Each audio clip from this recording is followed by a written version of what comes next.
Donc bienvenue dans la deuxième partie du cours de dynamique des structures qui va porter sur les milieux continus.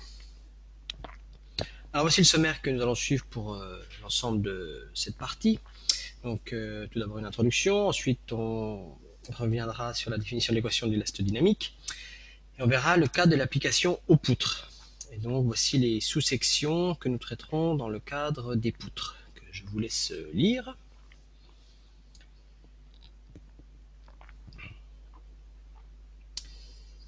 Ensuite, en troisième partie, nous allons voir comment on peut modifier, avoir une autre approche des milieux continus en les découpant en petits morceaux, hein, pour se ramener à ce qu'on a fait dans la première partie du cours, à savoir des systèmes discrets. Donc, on va tenter de discrétiser les milieux continus et on va même y arriver. Et puis, en dernière partie, quatrième partie, brièvement, on verra les méthodes de résolution par le calcul des valeurs propres à vecteurs propres. Alors, l'introduction. Donc, l'élibration, la dynamique des structures se base sur l'élastodynamique des corps déformables. Alors, qu'est-ce que l'élastodynamique? Voilà la définition que moi je vous en donne. C'est un modèle mathématique représentant la déformation d'un milieu continu dans l'espace et dans le temps. D'accord? C'est ça qui est important. Et chaque partie de ce milieu déformable possède à la fois des propriétés d'inertie, d'élasticité et d'amortissement. On retrouve ici les trois mêmes items que dans le cas des systèmes discrets où on avait des masses, ressorts et amortisseurs. Alors, on va tout d'abord faire des rappels, revoir les notations qu'on a utilisées dans le cadre de ce cours pour qu'on ait à peu près tous les mêmes définitions.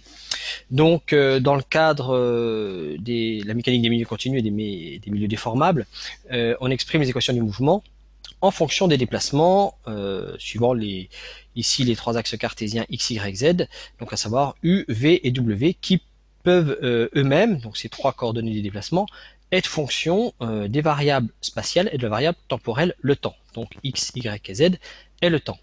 Bien sûr, à cela, il faut ajouter les conditions limites. Alors quand on définit un problème tel que celui-ci sur un milieu continu, eh bien, on va avoir une infinité de degrés de liberté. D'accord? Alors c'est là la différence fondamentale entre la première partie du cours et cette partie. Dans le cas des systèmes discrets, on avait un nombre de degrés de liberté qui était fini. D'accord? On avait commencé le cours en parlant de système à 1 degré de liberté, puis à n degrés de liberté. Là, la grosse différence, c'est qu'on va pas avoir un nombre fini de degrés de liberté, mais une infinité de degrés de liberté qui représente en fait tous les points qui composent la matière. Voilà la différence fondamentale. Alors, par contre, on va quand même pouvoir réutiliser la plupart des concepts qu'on a étudiés dans le cas des systèmes discrets, d'accord, qu'on pourra générer au milieu continu. Alors, vous allez voir qu'évidemment, il y a quand même des différences notables. Alors, dans le cadre des milieux continus, comme pour les systèmes discrets, hein, les conditions limites sont très importantes. C'est elles qui traduisent en fait la relation qu'a le milieu avec l'extérieur, avec le milieu environnant. Alors, donc déjà un rappel sur la quasi-statique ou la statique, qui va nous emmener vers les équations d'élastodynamique, qui sont pas beaucoup plus difficiles à établir, un peu plus dur à résoudre, mais pas plus difficiles à établir. Donc, je vous demanderai d'être indulgent par rapport à mes grands talents de dessinateur. Donc, j'ai représenté ici un solide absolument quelconque, que je nommerai patatoïde, dans un repère cartésien x, y, z. Alors, voici les notations que nous allons utiliser. Donc, vous voyez un grand oméga, des delta oméga, des petits f, des grands f, et ainsi de suite. Alors, le grand oméga représente l'ensemble du corps élastique que l'on étudie. Le delta oméga représente la frontière du solide nommé oméga. Ensuite, vous avez delta oméga indicé petit grand f, qui représente la frontière où les conditions aux limites sont statiquement admissibles. Alors on notera ces informations avec une étoile, donc à savoir F étoile ou sigma étoile, ça dépend si on a l'information sur les forces ou les contraintes. Et delta oméga représente la frontière où les conditions aux limites sont cinématiquement admissibles. Et on les notera, par exemple, U étoile. D'accord?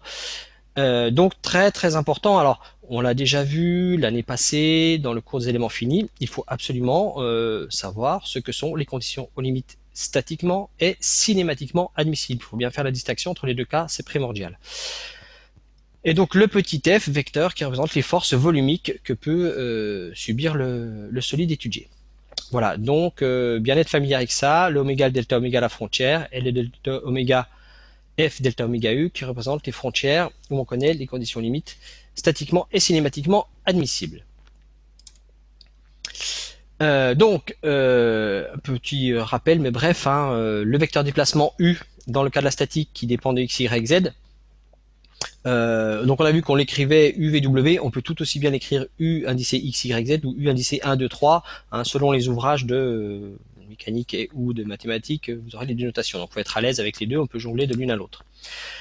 Quand on traite un problème de mécanique, quelles informations a-t-on? Les conditions limites, je l'ai déjà dit, cinématiquement et statiquement admissibles, ainsi que les forces volumiques, d'accord, dans le cas de la statique. Alors, et la loi de comportement, évidemment. L'objectif du problème dans le cas de la statique, c'est, lorsque l'on fait une approche en déplacement, ce qui va être le cas dans notre cours, on pourrait faire une approche en contrainte, nous on fait une approche en déplacement, c'est de déterminer les déplacements U. D'accord?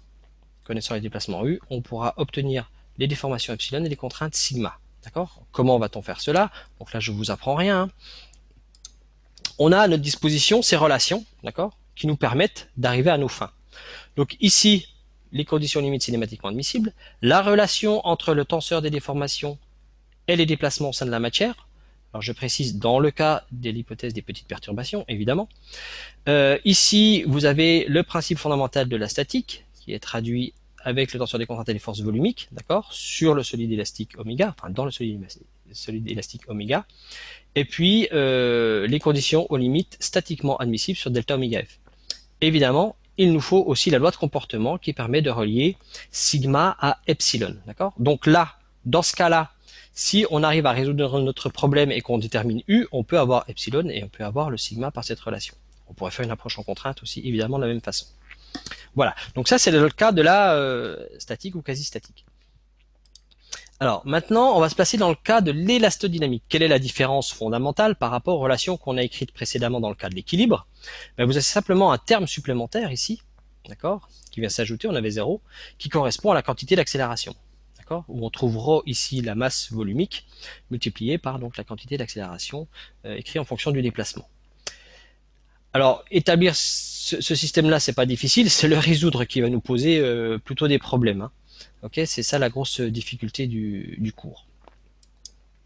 Alors, voilà, pour un solide quelconque, d'accord, on est amené à résoudre les équations que j'ai montrées sur le transparent précédent, enfin sur la diapositive précédente, pardon.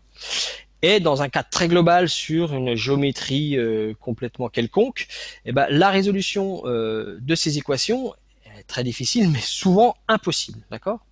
Alors, pour pouvoir assimiler la méthode correctement de vibration des solides, on va s'intéresser à un cas beaucoup plus simple qui nous permet de mettre en œuvre des approches analytiques que je vais qualifier d'abordables, qui sont compréhensibles et qu'on peut traiter facilement. Alors il y a plein d'autres méthodes quand les solides sont compliqués, eh bien on va basculer sur la discrétisation et mettre en œuvre des méthodes d'éléments finis. Okay, voilà. Voilà pour la première partie de cette leçon. Je vous invite à voir la vidéo suivante pour l'application au cas des poutres.